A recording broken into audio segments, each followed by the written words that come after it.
Brother wanjye wamusize he? uburenganzira bw'ukuri.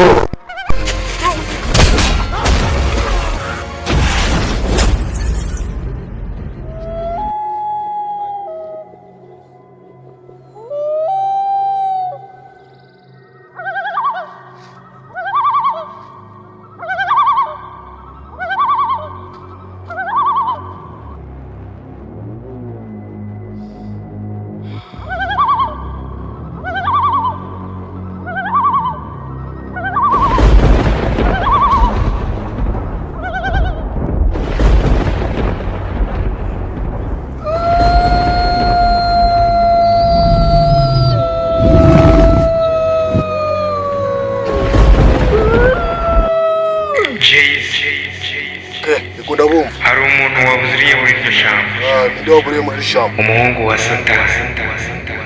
Ni ibiki bimuranga? Mfite impano yo kubura mu itonde cyane. Kubura gusa nibyo afite kabisa zo kumuhagarika. nta kibazo ndaza mwiteho.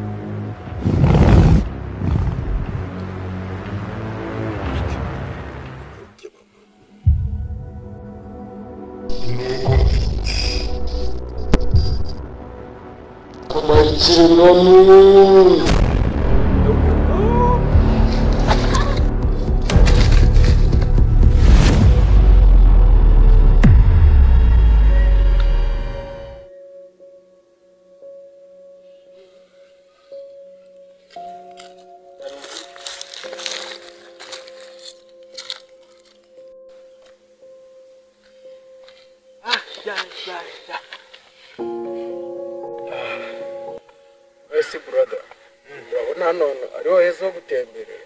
Ahangaha niho nahisemo twazo kuruhukira. Hariho amahumbezi, nubwo imisozi zigize ariko nyine nta bidanje. Hano niho heza tu.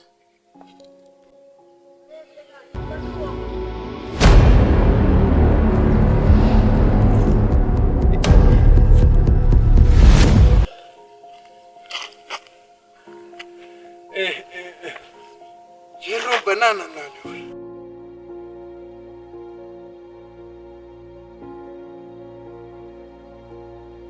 Amani nta kintu kumva.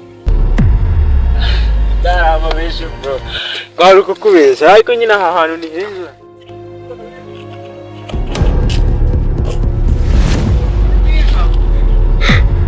Shoka.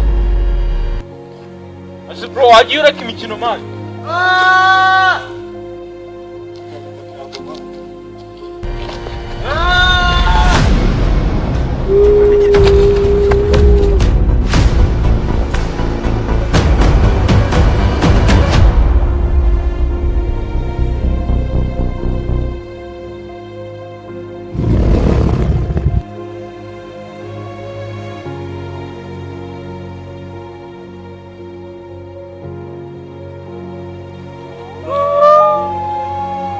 Brother wanjye wamusize he?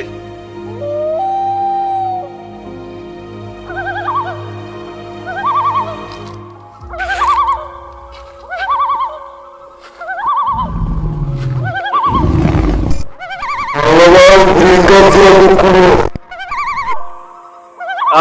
Frankazi y'imitsi shazireze. Ako kakurya ukoze ntago ari kabi.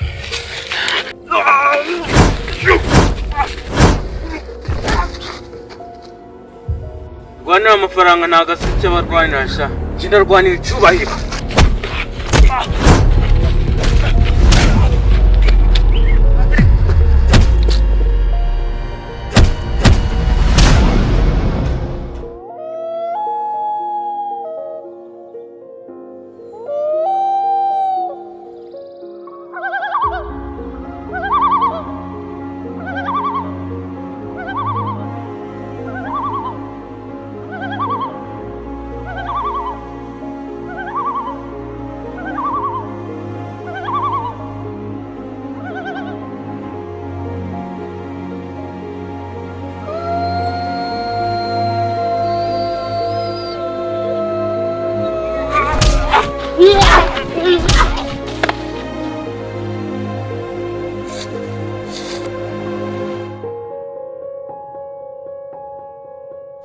niho nkwicaye rero.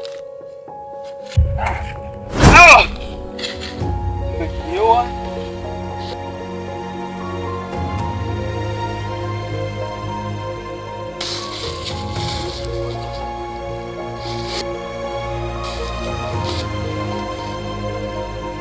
Yagenze Nanjye simbizi.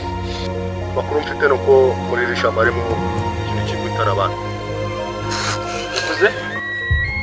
Nuko amakuru mfite muri iri shamba harimo ikintu cy'igutara abantu. Ese ko ndi gushaka brother wanjye. Hari umuntu nakuye hariya hirya. Tugende umunyereke.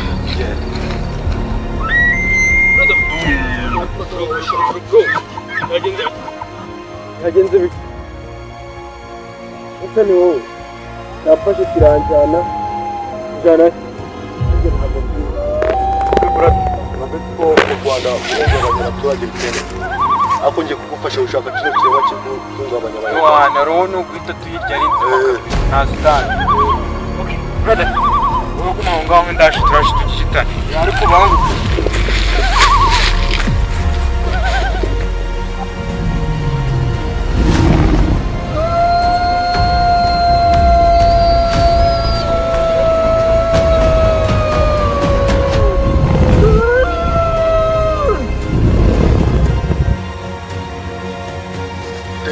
hariya mani.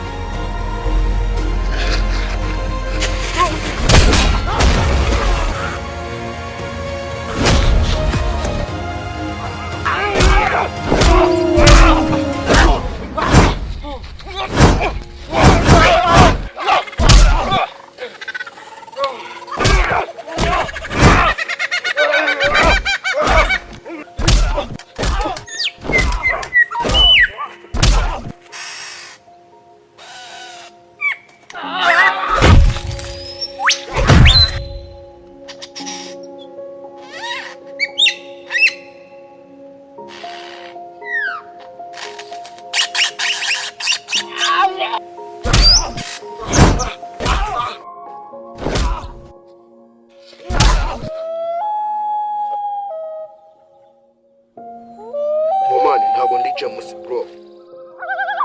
Ndabaza abantu.